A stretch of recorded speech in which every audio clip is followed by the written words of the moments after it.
नमो नमः।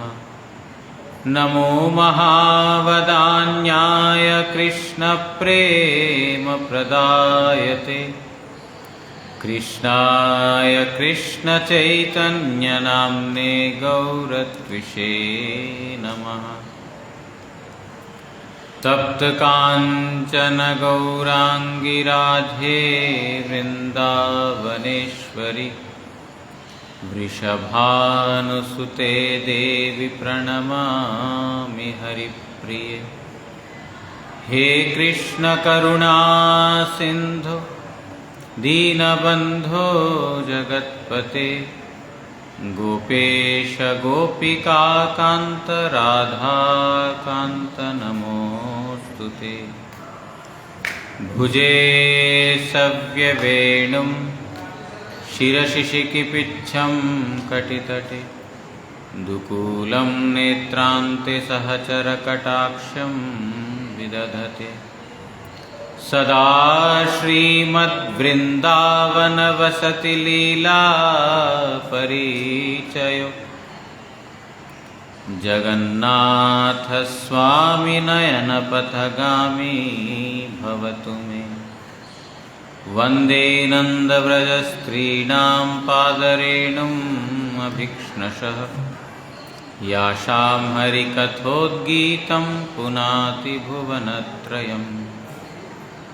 भक्त्या विहीनयपराधलक्षै क्षिप्ताश्च कामादितरङ्गमध्ये कृपामयी त्वां शरणं प्रपन्न वृन्दे नुमस्ते चरणारविन्दम्।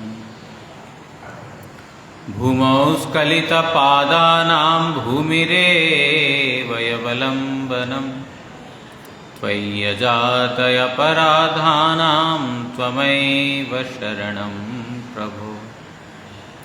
वागीशायस्य वदने लक्ष्मीर्यस्या च वक्ष्यासि यस्यास्ति हृदये संवित्तं नृसिंहम् अहं भजे। श्रीकृष्ण चैतन्य प्रभु नित्यानंद श्री अद्वैत गदाधर श्रीवासादि गौर भक्तवृंद। हरे कृष्णा कृष्ण कृष्ण हरे हरे हरे राम राम राम हरे हरे। नारायणं नमस्कृत्य नरं चैव नरोत्तमं देवीं सरस्वतीं व्यासं ततो जयमुदीरयेत्।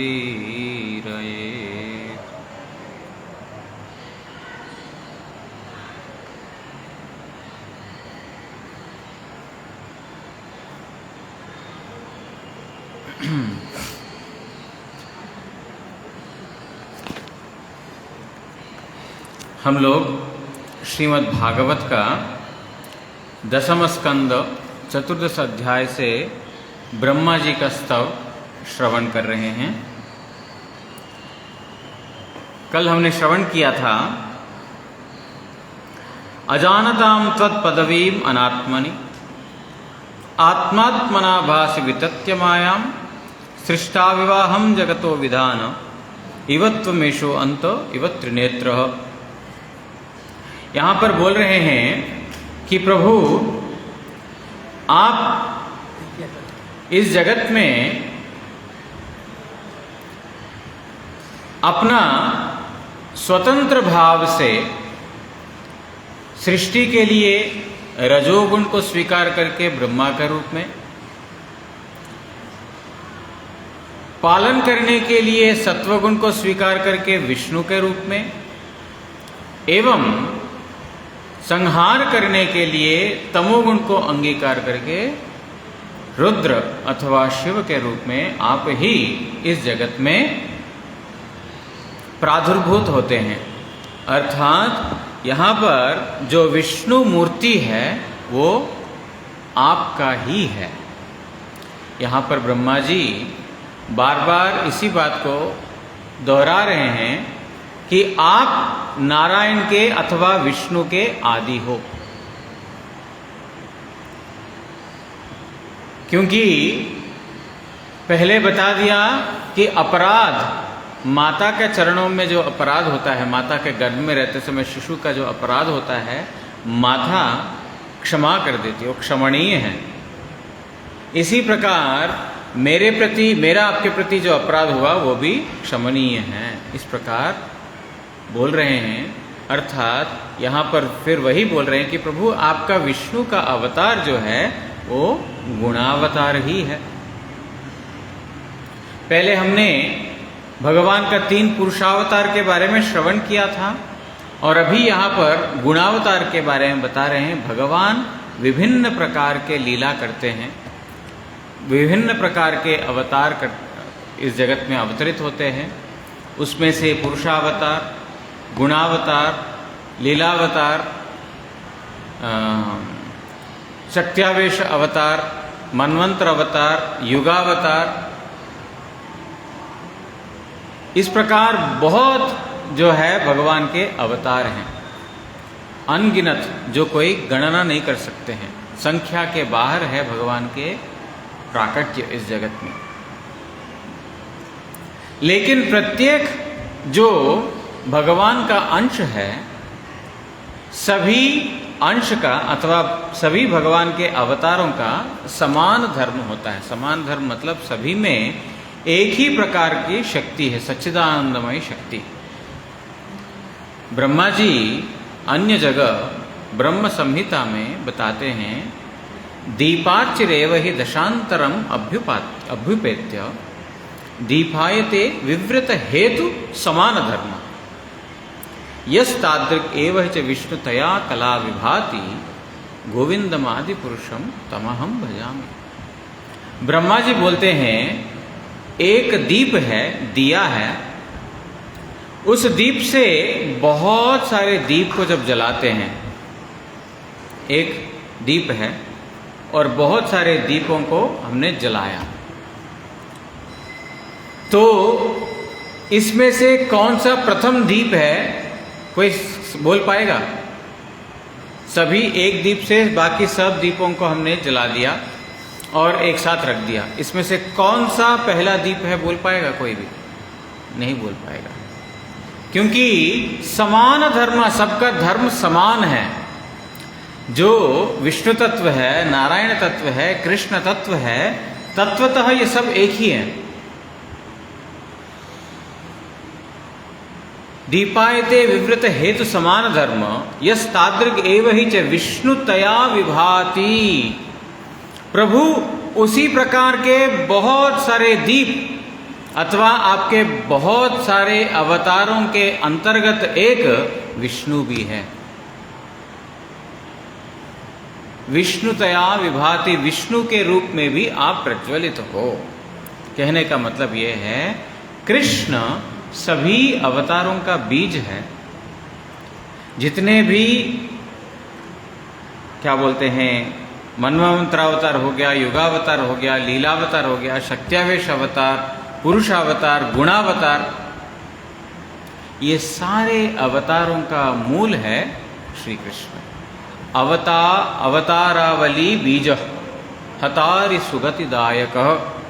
सनातन गोस्वामी को चैतन्य महाप्रभु कृष्ण के असंख्य गुणों के बारे में वर्णना करते हुए एक बताया, अवतारावली बीज, जितने भी अवतार है, अवतारावली मतलब जो पुल्लिंग, सॉरी पुल्लिंग बोल रहा हूं, जो बहुवचन, जितने भी अवतार हैं, बीज आप सभी के बीज हो। एते च अंश कला पुंसः, कोई भगवान के कला है, कोई भगवान के अंश है अथवा कला है। कला मतलब अंश के अंश। कृष्णस्तु भगवान स्वयं, लेकिन स्वयं भगवान श्री कृष्ण ही हैं। अर्थात यहाँ पर ब्रह्मा जी बोल रहे हैं, प्रभु आप ही जो गुणावतार विष्णु हैं, आप ही बन करके आए हैं। गुणावतार किस लिए?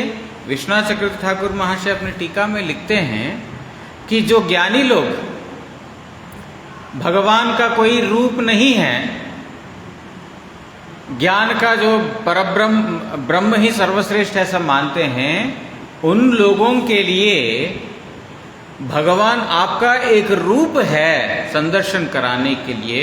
आप इस जगत का, प्रकृति का, मतलब सत्व रजो तमो गुण को स्वीकार करके आप इस जगत में ब्रह्मा, विष्णु एवं शिवा के रूप में आविर्भूत होते हो।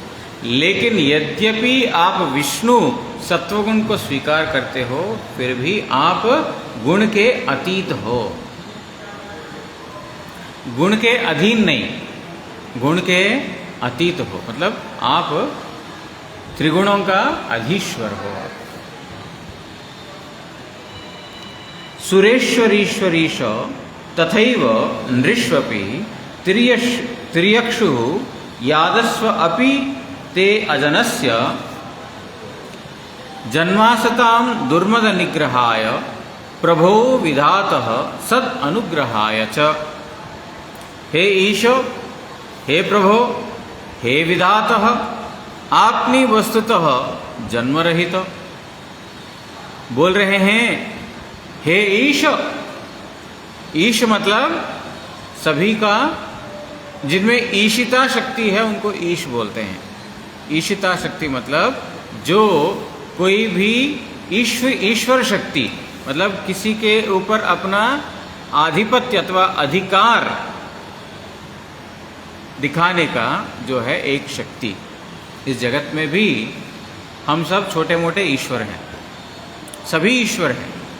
जिनके अंदर ईशिता शक्ति है उसको ईश्वर कहा जा सकता है।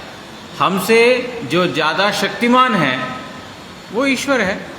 जैसे हमारा परमाराध्य श्री गुरु महाराज जी उदाहरण बताते हैं कि जो मल्ल युद्ध अथवा कुष्ठ युद्ध सीखना चाहता है, रेसलिंग सीखना चाहता है, तो उसमें जो ईश्वर है, मतलब उसमें जो श्रेष्ठ है, उसके पास जाकर के सीखना पड़ता है। जैसा दारा सिंह हो गया या कोई भी हो गया, वो कम बल वाले के लिए वही वह ईश्वर है जिनके अंदर ईशिता शक्ति है। हम स्कूल जाते हैं, पढ़ाई करते हैं, कहाँ पर? जो हमसे ज़्यादा विद्वान है, ज़्यादा शिक्षित है, उनसे हम शिक्षा ग्रहण करते हैं, मतलब वो ईश्वर है। जिनके अंदर ईशिता शक्ति, जिसके उसी प्रकार जिसके पास धन है, जिसके पास जो अच्छा पदवी पोस्ट है, इन सबके अंदर ईशिता शक्ति हमारे अंदर भी है। हमारा बच्चा के लिए हम ही ईश्वर हैं। हमारे अंदर शक्ति, ओ पापा का इतना बल है, ओ मम्मी का इतना बल है। जिसके अंदर ईशिता शक्ति है वो ईश्वर है। उस हिसाब से सभी ईश्वर है, लेकिन परमेश्वर एक ही है। सभी ईश्वरों का ईश्वर एक ही है। यहाँ पर ब्रह्मा जी बोल रहे हैं हे ईशो, हे भगवान, हे प्रभो। प्रभु मतलब सभी का रक्षा करता, पालन करता। हे विधातः, विधात मतलब आप के द्वारा ही सब कार्य संभव है। सभी का आप जो है विधि हो। विधात आपनी वस्तुतः जन्म रहित हो। बोलते प्रभु आपका वास्तविकता में जन्म नहीं है। भगवान का कोई जन्म है ही नहीं। तथापि सुर, ऋषि, नर, तिर्यक और मत्स्यादि जलजंतु प्रभृति ते आपनार आविर्भाव केवल मात्र दुरात्मगणेर सर्वनाश एवं साधुगणेर अनुग्रहेर जन्म ही होइया था के। यद्यपि आपका कोई जो है जन्म नहीं है, फिर भी आप कभी देवताओं के बीच में आविर्भूत होते हो। देवताओं के बीच में कौन आविर्भूत हुए हैं? भगवान का कौन सा आविर्भाव हुआ है देवताओं के बीच में?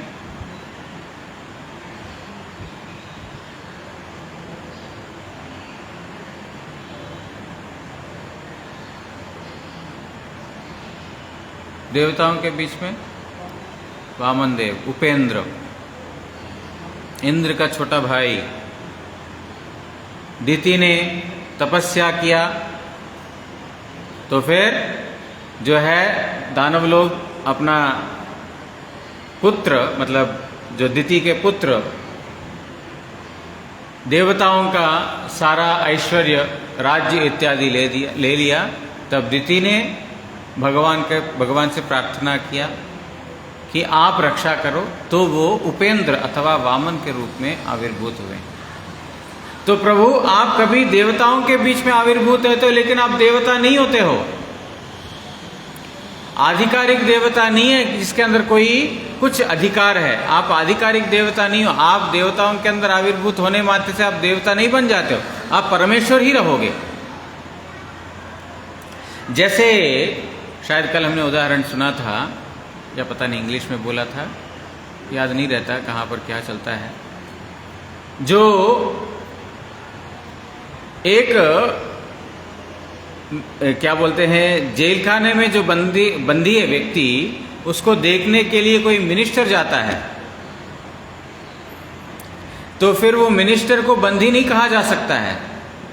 कोई जेल में अपराधी जो है बंदी है और वहाँ पर जाता है कोई मिनिस्टर अथवा कोई साधु भी कई बार जाते हैं, जाकर के चलो इन लोगों को थोड़ा शिक्षा देते हैं। तो वो साधु अथवा जो मिनिस्टर है वो बंदी बन करके नहीं गया, केवल मात्र वहाँ पर गए अपनी इच्छा से उनको ज्ञान प्रदान करने के लिए, उनको अच्छा नागरिक कैसे बनना है, अच्छा भारतीय कैसे बनना है, ये शिक्षा दे करके उनको जल्द से जल्दी जो है कारागार से विमुक्ति करने के लिए। लेकिन वो जेल में गया, इसका मतलब वो भी बंदी बन गया, ये बात नहीं है। उसी प्रकार प्रभु आप अवतरित होते हैं देवताओं के बीच में, लेकिन साधारण जो देवता जो मरणशील है उनके जैसा नहीं है, क्योंकि आप जन्म रहित है, आपका कोई जन्म नहीं है। आपने हिंदी बुझें, तो अपनी हिंदी बुझें, आप जन्म रहित है, आपका कोई जन्म नहीं है, लेकिन फिर भी आप देवताओं के बीच में आविर्भूत होते हैं और ऋषियों के बीच में अवतरित होते हैं। कौन ऋषियों के बीच में अवतरित हुआ? नरनारायण ऋषि ऋषियों के बीच में आपका प्रकट होता है। इसका मतलब ये नहीं है ऋषि के जैसा सिद्धि करने से ही आपके बारे में मालूम नहीं, आप इस प्रकार का आप ऋषि बनकर के आते हैं, उसके बावजूद भी आप भगवान ही हैं। आप अपने शक्ति को, भगवत्ता को भले आप प्रदर्शन ना करें, लेकिन आप भगवान ही हैं। नर के रूप में आते हैं, साधारण नर के रूप में, राम कृष्ण इत्यादि नर के रूप में आए हैं, साधारण नर के रूप में। तिर्यक जो पक्षियां जो उड़ते हैं उनके रूप में आपका आविर्भाव है। कौन है? हाँ? गरुड़। गरुड़ तो भगवान का ही है ना, भगवान ही। ठीक,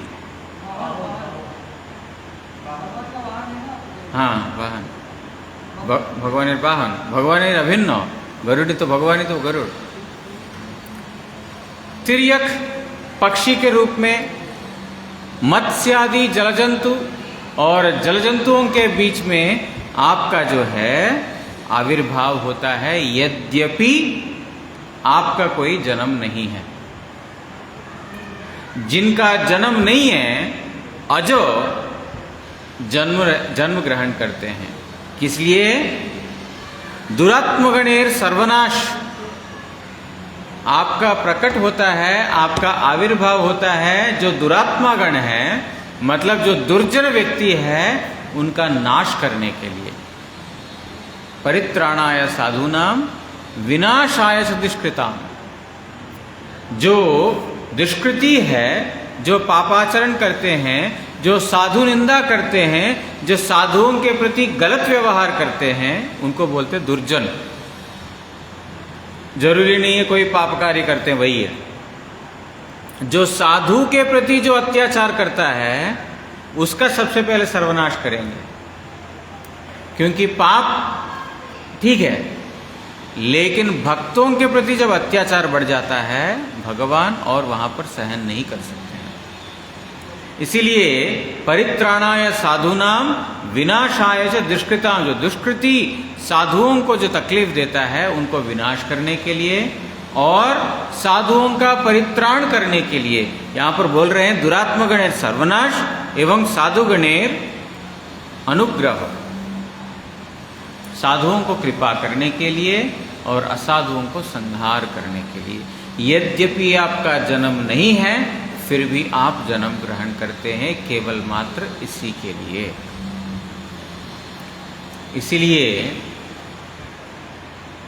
जो भगवान गीता में बोलते हैं जन्म कर्म च में दिव्यम, मेरा जन्म और कर्म दोनों ही दिव्य है। दिव्य मतलब साधारण नहीं है। श्री कृष्ण भगवान कैसे अवतरित हुए हैं? चतुर्भुज नारायण के रूप में अवतरित हुए हैं। सबसे पहले वासुदेव का हृदय में, वासुदेव के हृदय से देवकी के हृदय में और देवकी के हृदय से उनके गर्भ में। उनके गर्भ से वो साक्षात चतुर्भुज नारायण के रूप में प्रकट हुए हैं। साधारण बच्चा का जैसा जन्म होता है वैसा नहीं। श्रीमद् भागवत में सुखदेव गोस्वामी परीक्षित महाराज को कृष्ण का जो जन्म के बारे में बताते हुए बोलते पूर्णेन्दु पुष्कलः। श्री कृष्ण का जन्म को पूर्णेन्दु के बारे में साथ कंपेयर किया। इंदु मतलब चंद्र, पूर्णेन्दु मतलब पूर्ण चंद्रिमा, पूर्णिमा का दिन। पूर्णेन्दु के जैसा पूर्णेन्दु पुष्कल, पूर्णेन्दु के जैसा आप आविर्भूत हुए हैं। विश्वनाथ चक्रवर्ती ठाकुर ये पूर्णेन्दु शब्द का अर्थ क्या है? भगवान का आविर्भाव तो अमावास्या का अष्टम दिवस में हुआ है ना। अमावास्या का अष्टम दिवस में हुआ, मतलब अमावास्या बोल रहा हूं, जो कृष्ण पक्ष का, कृष्ण पक्ष का अष्टम दिवस में हुआ। हाँ, पूर्णिमा के बाद का कृष्ण पक्ष में अमावस्या की ओर जा रहा है दिन, मतलब जो पूर्णिमा के दिन नहीं है, जो चंद्र शून्य दिन के ओर जा रहा है। लेकिन वहां पर पूर्ण पुष्कल, पूर्णेन्दु पुष्कल, पूर्णेन्दु के रूप में अवतरित हुए हैं। ऐसा कैसे?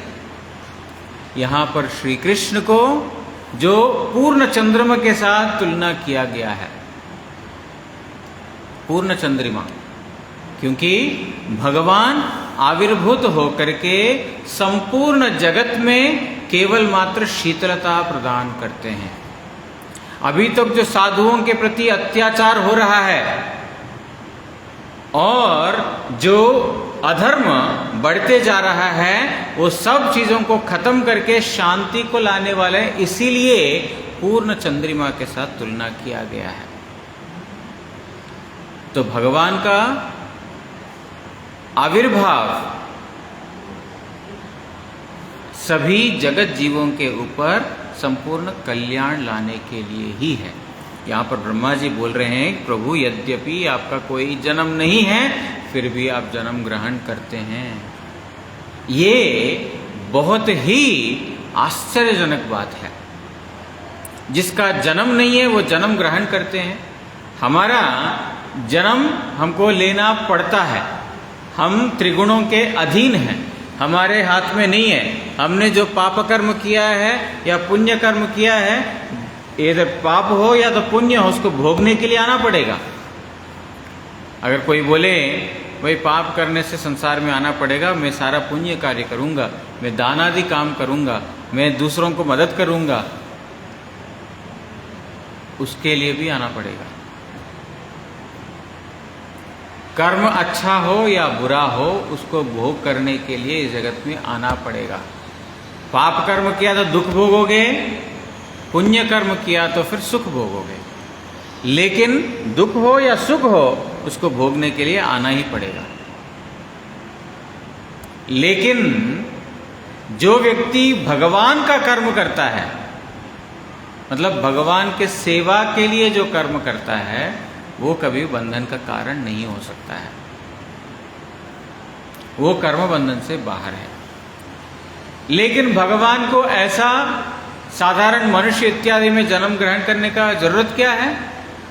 बोलते हैं प्रभु आप आते हैं तो फिर आपका आविर्भाव के द्वारा आप जीवों का हित के लिए उपदेश प्रदान करते हो। जैसे अर्जुन को गीतोपदेश दिया।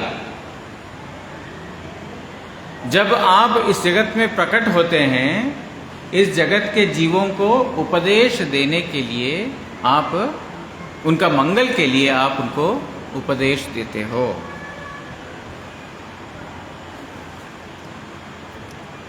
मैं थोड़ा विश्वनाथ चक्रवर्ती ठाकुर जी का टीका छोड़ रहा हूं, क्योंकि अभी बहुत सारे अभी श्लोक पढ़ना बाकी है हमको।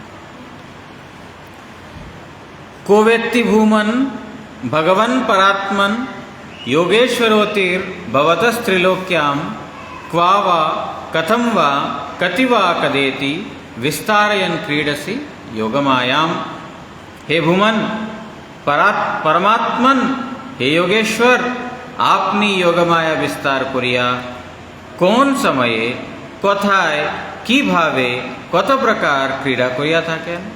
अहो आपनार से सकल लीला त्रिभुवन मध्य कौन व्यक्ति वा जानिते समर्थ। तो इससे पूर्व श्लोक में बता दिया कि प्रभु यद्यपि आपका जन्म नहीं है, फिर भी आप जन्म ग्रहण करते हैं। हमने कल या तो परसों श्रवण किया था, भगवान में विरुद्धाभास युक्त गुण है। देखने के लिए विरुद्ध लगता है, लेकिन भगवान में दोनों के अस्तित्व है। भगवान का जन्म नहीं है, फिर भी जन्म ग्रहण करते हैं। कैसे? जिनका जन्म नहीं है उनका जन्म कैसे? यही विरुद्धाभास युक्त गुण है उनके अंदर। अचिंत्य शक्ति के द्वारा ये संभव है। बोल रहे हैं यहां पर, हे भूमन, हे निखिलात्म, सभी का जो पालन करता, हे परमात्मन, हे परमात्मा, हे योगेश्वर, योगियों का भी ईश्वर, आपनी योगमाया विस्तार करिया।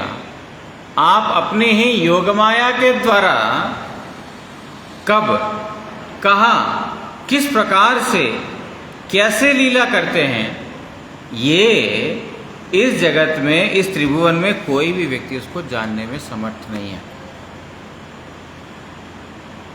भगवान कब, किस प्रकार से, किस रूप में, किस कार्य के लिए अवतरित होते हैं, ये कोई भी व्यक्ति उनको समझ में नहीं आएगा।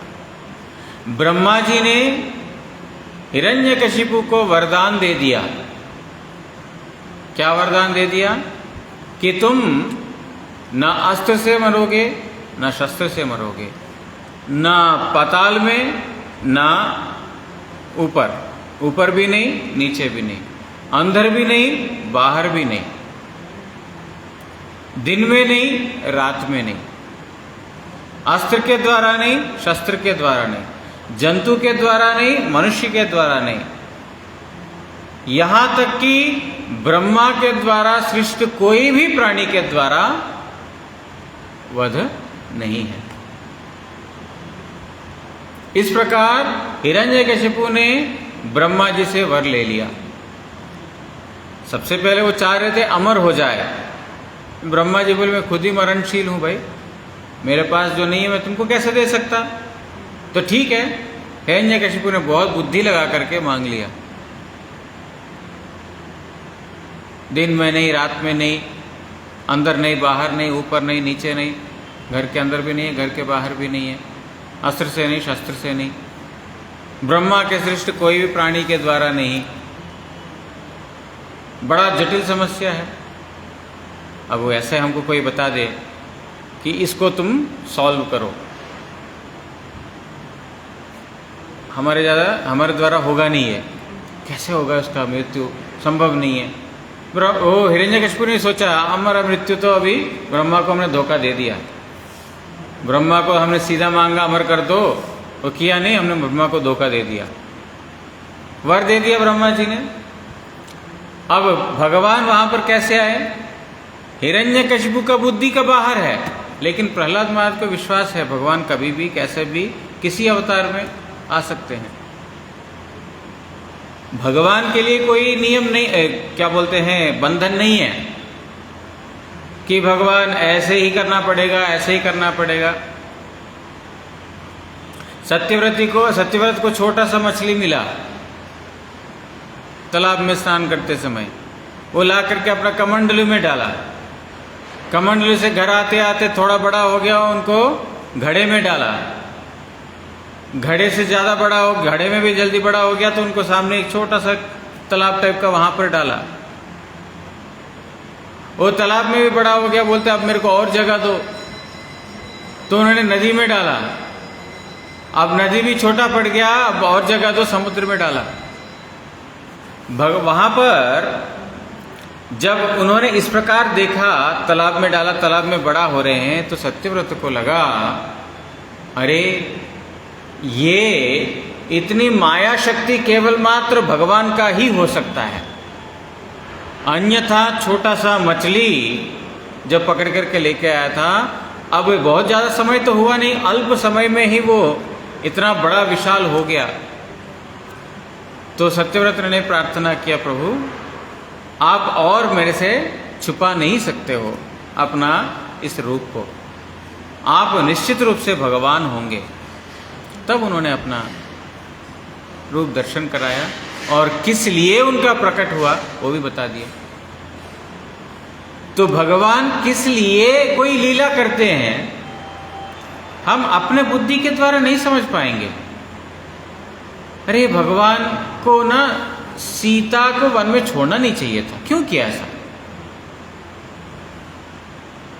हमारा कोई अधिकार नहीं है ये पूछने का, किस प्रकार कब क्या लीला करते हैं वो भगवान की अपनी इच्छा है। कृष्ण को ना इतने सारे गोपियों के साथ रासलीला नहीं करना चाहिए था, भगवान है तो ऐसा नहीं करना चाहिए था। वो गोपियों का वस्त्र अपहरण कर लिया, वो नहीं करना चाहिए था। Who are you? तुम कौन हो बोलने वाला? भगवान को क्या करना चाहिए क्या नहीं करना चाहिए? क्या तुमने भगवान को बनाया? या भगवान को तुम बताओगे कि नहीं तुम ऐसा मत करो वैसा करो? भगवान अपने लिए हैं। गुरु महाराज बोलते थे supreme Lord is for himself and by himself. भगवान अपने लिए है और उनके द्वारा ही है, कोई और उनका जन्म का कारण नहीं है, और उनका अस्तित्व उनके लिए है, किसी और के लिए नहीं है। जैसे हमारा, हमको सोचना पड़ता है ऐसा करने से बीवी क्या समझेगी, या तो पति क्या सोचेगा, अपना बच्चे को अच्छा लगेगा कि नहीं, अपना पड़ोस वाला घर वाला क्या बोलेगा, मोहल्ले के लोग क्या बोलेंगे, पाड़ा के लोग क्या बोलेंगे। हमारे लिए हमारा जीवन नहीं है, वो लोग क्या बोलेंगे, ये लोग क्या बोलेंगे। माता पिता को बोलो विवाह नहीं करना है, बोलेंगे तुम शादी नहीं करोगे तो पाड़े वाला मोहल्ले वाले लोग क्या बोलेंगे। अरे भाई, मोहल्ले वालों के लिए थोड़ी ना मुझे शादी करना है ना। तुम अगर साधु बन जाओगे तो फिर पड़ोस वाले लोग क्या बोलेंगे, होता है ना। यहाँ पर तो ये सब सोचते हैं इतना कुछ। मतलब हमारा प्रत्येक कार्य के पीछे सोचना पड़ता है, समाज क्या बोलेगा, दुनिया क्या बोलेगी, माता पिता क्या बोलेंगे, हमारी पत्नी क्या बोलेगी, पति क्या बोलेगा, इतना कुछ सोच करके, क्योंकि हमारा अस्तित्व हमारे लिए नहीं है। लेकिन भगवान का अस्तित्व उनके खुद के लिए है। उनको कोई प्रश्न नहीं कर सकता है भगवान ऐसा क्यों किया। भगवान को चीर हरण नहीं करना चाहिए था, वस्त्र हरण नहीं करना चाहिए था। क्यों? वो तो स्वराट है, वो अपनी मर्जी से करते हैं। इसीलिए किस लिए कर रहे हैं? जो भगवान के पास कोई भी चीज का कमी नहीं है, उनको मक्खन चोरी करने की जरूरत क्या पड़ गया? उनके पास कोई कमी है कि मक्खन चोरी करना पड़ रहा है? अरे तुम्हारा भगवान ही ऐसा गलत उदाहरण स्थापित करेगा तो जीव कैसे होगा? तुम्हारा भगवान ही ऐसे प्रकार आचरण कर रहा है। अरे भगवान है इसलिए कर रहा है। भगवान मतलब हमारा डेफिनेशन से बाहर है। हम सोचेंगे ये, हम सोचेंगे वो नहीं है। भगवान अपने स्वतंत्र बुद्धि से, स्वतंत्र विचार से जो भी करते हैं, उसके पीछे सभी का मंगल निहित है। इसलिए यहां पर बोल रहे हैं, प्रभु हे योगेश्वर, आप अपने योगमाया विस्तार करके, यद्यपि आपका जन्म नहीं है फिर भी आपने योगमाया विस्तार करके किस समय, कहां पर, किस भाव से, कितने प्रकार के लीला करते हैं, कितने प्रकार के लीला करते हैं। क्यों? बहुत सारे अवतार हैं और प्रत्येक अवतार में बहुत सारे लीलाएं हैं। किस लिए है? कोई ना कोई लीला के द्वारा, कोई ना कोई अवतार के द्वारा जीव भगवान के प्रति आकर्षित हो जाए। भगवान का एकमात्र उद्देश्य है जीव उद्धार, साधुओं का परित्राण और जो दुष्कर्मियों का विनाश।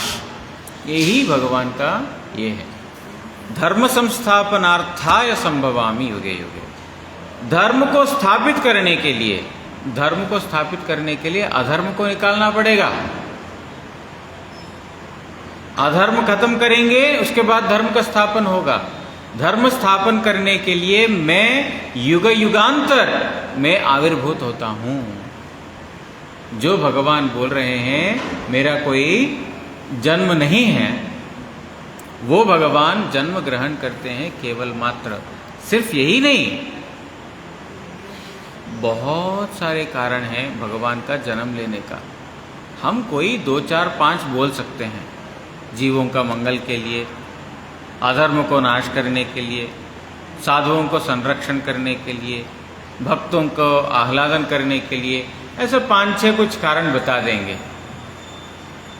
लेकिन इसके अलावा भी बहुत कारण हैं, है ना। चेतन चेतन में एक प्यार है ना, एक काज करे प्रभु साधे बहु कार्य। करते हैं कोई एक काम, लेकिन इसमें बहुत सारे एक साथ हो जाते हैं। चैतन्य महाप्रभु ने संन्यास ग्रहण किया, किस लिए ग्रहण किया? हमको लग सकता है कि कोई एक विद्यार्थी ने उनको जो है अवहेलना किया था, गोपी गोपी बुला रहा है और जो है मेरे बात को गोपी भाव देने के लिए आया हूं और ये लोग तो स्वीकार नहीं कर रहे हैं, मैं संन्यास ग्रहण करूंगा, ये सन्यासी है करके प्रणाम करेंगे तो मैं उनको पर कृपा करके उनको भक्त बना दूंगा। लेकिन केवल मात्र ये कारण नहीं उनका सन्यासी बनने का, बहुत कुछ कारण है। और क्या कारण है? ब्रह्मा जी बता रहे हैं, आपना से सकल लीला त्रिभुवन मध्य कोनो व्यक्ति वह जानते पाएगा। कौन ऐसा व्यक्ति है जो समर्थ हो पाएगा आपका इस प्रकार के लीला किस लिए है, कहाँ है, कब है, क्यों है, कितने प्रकार के हैं, कौन समझ पाएगा? ब्रह्मा जी बोलते कोई भी नहीं समझ पाएगा। भगवान का इसलिए एक अवतार नहीं है, भगवान के बहु अवतार हैं। भगवान की एक लीला नहीं है, भगवान के अनेक लीलाएं हैं। भगवान का जन्म का स्थान एक नहीं है, बहुत स्थान है। इसलिए ब्रह्मा जी बोल रहे हैं कि प्रभु आप कब, किस प्रकार, कहाँ पर, किस लिए आविर्भूत होते हैं आपके योगमाया को विस्तार करके, ये दुनिया में कोई भी नहीं, कोई भी व्यक्ति बोल नहीं पाएगा। मतलब भगवान का अचिंत्य शक्ति का ही यहाँ पर वर्णना कर रहे हैं ब्रह्मा जी।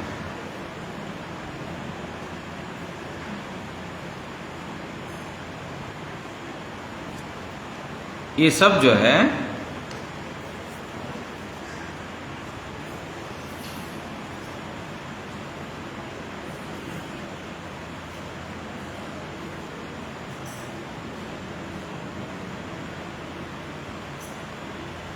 विश्वनाथ चक्रवर्ती ठाकुर लगभग कुछ विस्तार रूप से कुछ लिखा नहीं है। हम आगे का श्लोक में जाते हैं। तस्माद् इदं जगद अशेषम असत् स्वरूपम स्वप्नाभम अस्तदीशणम पुरदुःख दुःखम त्वय्येव नित्य सुखबोध तनाव अनंते मायाद उद्यदपि यत् सद इवाव भाति। ये निखिल जगत अनित्य। ब्रह्मा जी बोल रहे हैं ये पूरा जगत जो है ना ये अनित्य जगत है। सूत्राम स्वप्नवत अचिरस्थाई। अनित्य मतलब सपने के जैसा, अचिरस्थाई मतलब हमेशा रहने वाला नहीं है। ज्ञान शून्य जड़, और ये है ज्ञान शून्य जड़। ओ अतीव दुखप्रद और बहुत दुखदाई है। ब्रह्मा जी बोल रहे हैं ये जगत का लक्षण बता रहे हैं। ये जगत है अनित्य, सपने के जैसा जो है अचिरस्थाई और ज्ञान शून्य जड़ एवं अतीव दुखप्रद। इस जगत में वास्तविकता में सुख किसको मानते हैं? किसको मानते हैं सुख? हम दुखों का अभाव को सुख मानते हैं। जब दुख नहीं है ना तब हम सुखी मानते हैं। लेकिन सुख का परिभाषा पूरा ही अलग है। जब बीमार नहीं है, हम अभी ठीक है, बुखार नहीं है, बीमार नहीं है, हम ठीक है भाई, सुखी हैं हम, उसको सुख नहीं बोलते हैं। बीमार से मुक्त अवस्था को सुखी होना नहीं बोलते हैं। जहां पर दुख नहीं है वो क्या बोलते हैं? दुख रहित जो है दशा है, लेकिन सुखमय दशा नहीं है। तो इस जगत में दुखों का अभाव को ही हम सुख समझते हैं। लेकिन वास्तविकता में सुख मतलब क्या है? भगवान ही सुख है, भगवान ही आनंद है। इस जगत में हम सुख के लिए ढूंढते हैं, लेकिन वास्तविकता हमको दुख ही मिलता है। कैसे? रेगिस्तान में, रेगिस्तान जाने ना?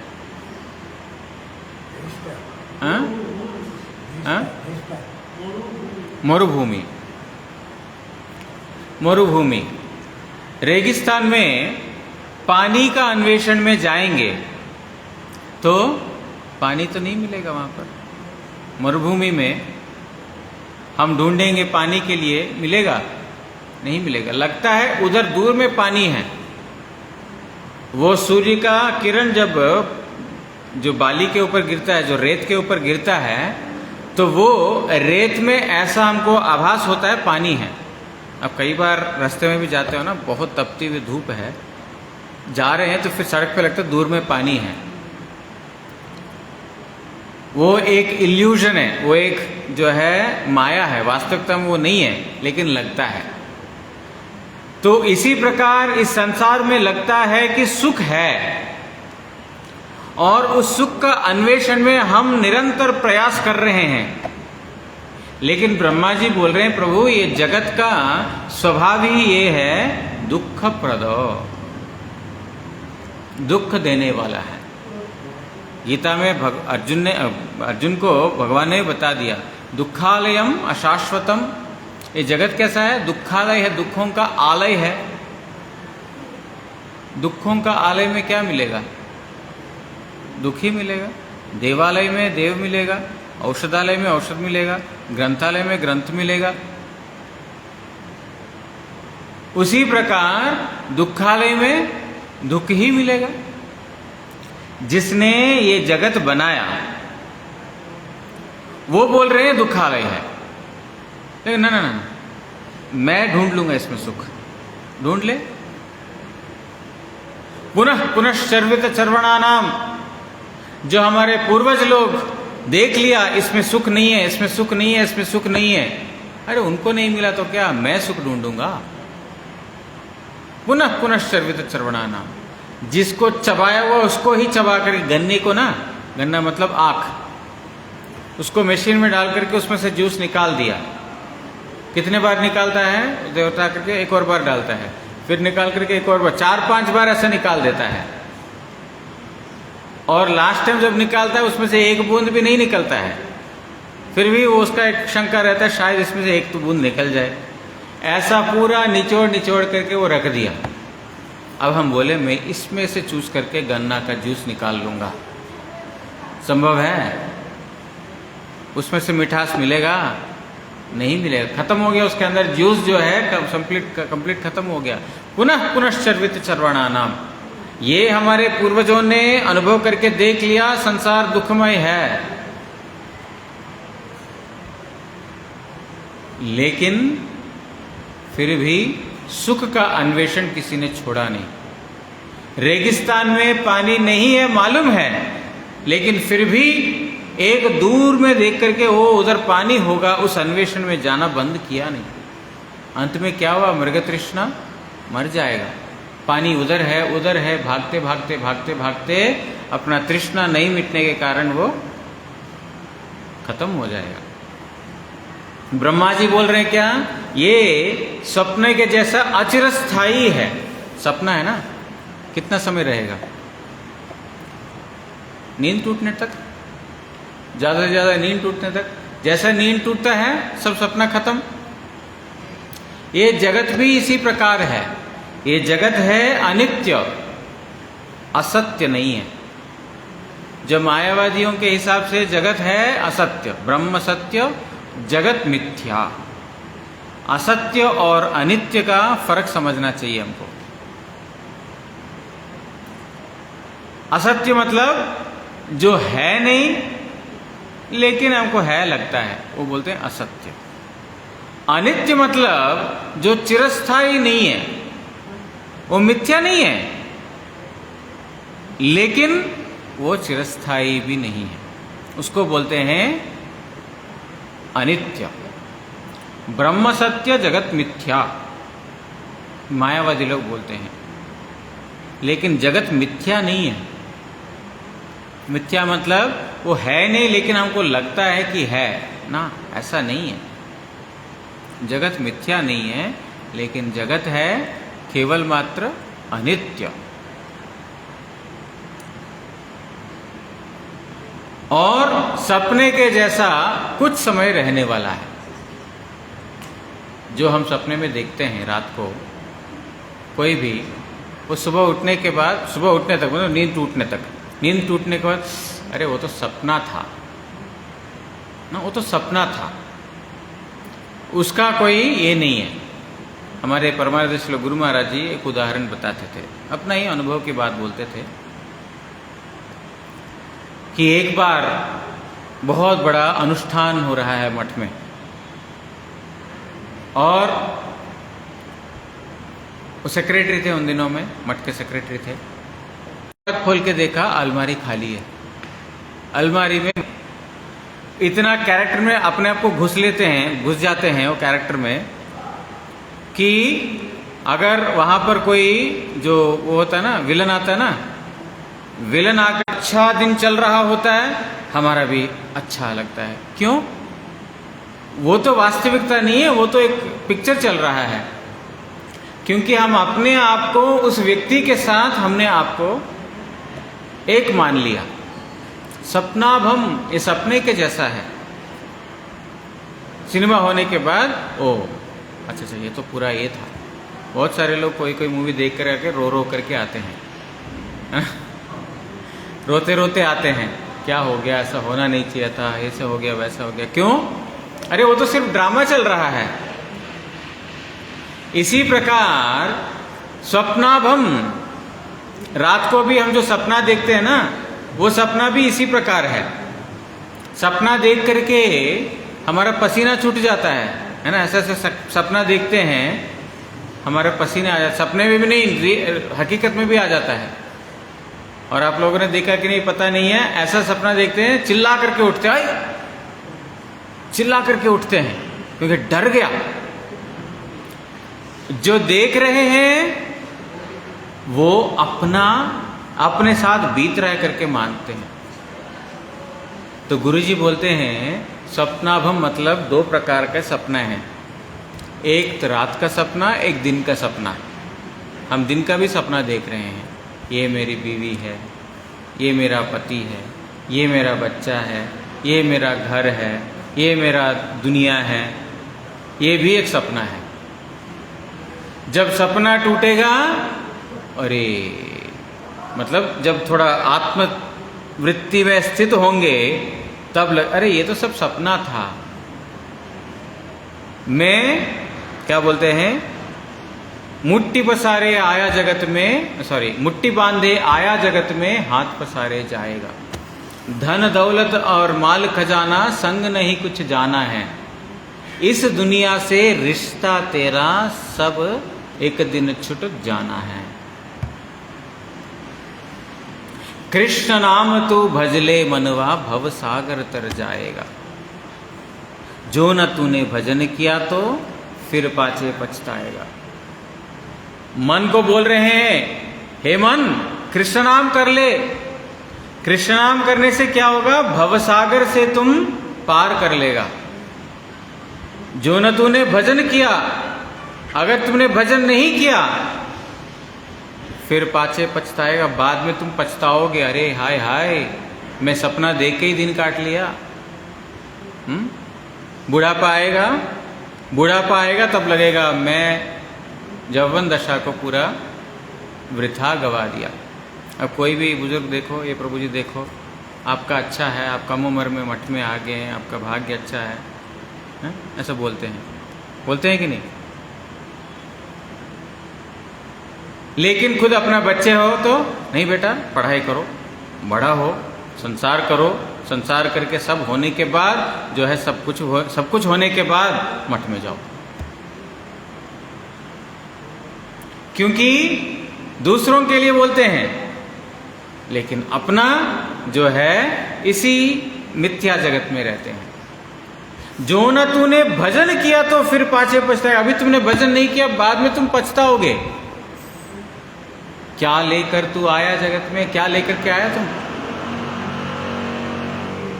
क्या लेकर जाएगा तुम? जब इस जगत में आए हैं, हमारा घर नाम से कोई घर रजिस्ट्री करके आए हैं? नहीं आए। कोई पैसा वैसा लेकर के आए हैं? नहीं आए। और जो अल्प समय के लिए, कम समय के लिए रहते हैं, इस समय में हम ये जमीन मेरा है, ये पैसा मेरा है, ये घर बंगला मेरा है, ये गाड़ी मेरा है, इस प्रकार मिथ्या अभिमान, झूठा अभिमान बढ़ाते बढ़ाते बढ़ाते बढ़ाते जब मृत्यु आएगा साथ में लेके जाएंगे। मुट्ठी बांधे आया जगत में, जब आया था ऐसा आया, जब जाएंगे ऐसा जाएंगे। मतलब कुछ भी है तो वो भी छोड़ करके जाएंगे। धन दौलत और माल खजाना संग नहीं किछ जाना है। धन हो, दौलत हो, माल हो, खजाना हो, कुछ भी हो, यहां पर छोड़ के जाना है। जब स्त्री मर जाती है, पति अभी भी जीवित हैं, उस अवस्था में स्त्री का मरण हो गया, तो स्त्री के गले में जितने भी जेवर है, हाथ में कंगन है, नाक में सोने का है, कान में सोने का है, सबके साथ जलाएंगे या सब उतार के जलाएंगे? इसको सोना बहुत पसंद था।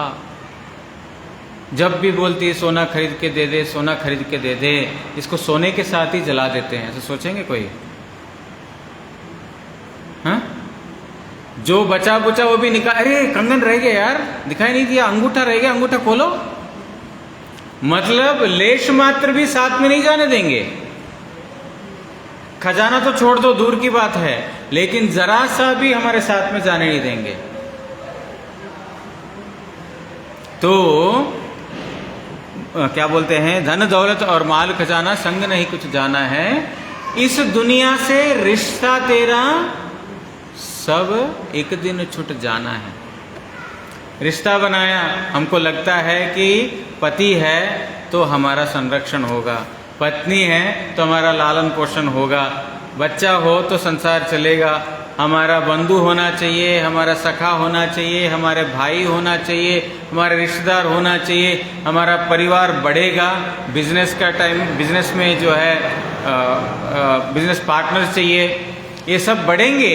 जब हम कोई ऐसा विषम स्थिति में पहुंचेंगे तो वो हमारा मदद करेंगे,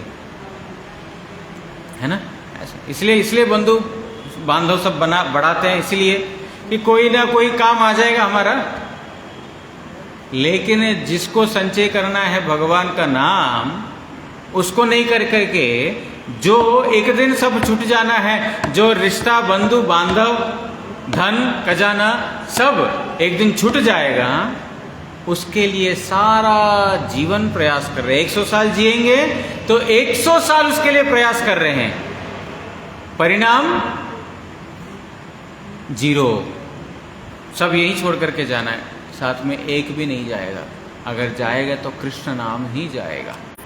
इसलिए यहां पर बोल रहे हैं स्वप्नाभम, ये सपने के जैसा, एक दिन का सपना है, एक रात का सपना। रात का सपना को हम अनुभव करते हैं और ये सपना था, लेकिन दिन में भी सपना ही देख रहे हैं, घर मेरा है, बीवी है, ये बच्चे हैं, ये भी एक सपना है। दोनों सपना दशा से जब ऊपर उठेंगे, मतलब वांछा कल्पतरुभ्यश्च कृपा सिंधुभ्यैव च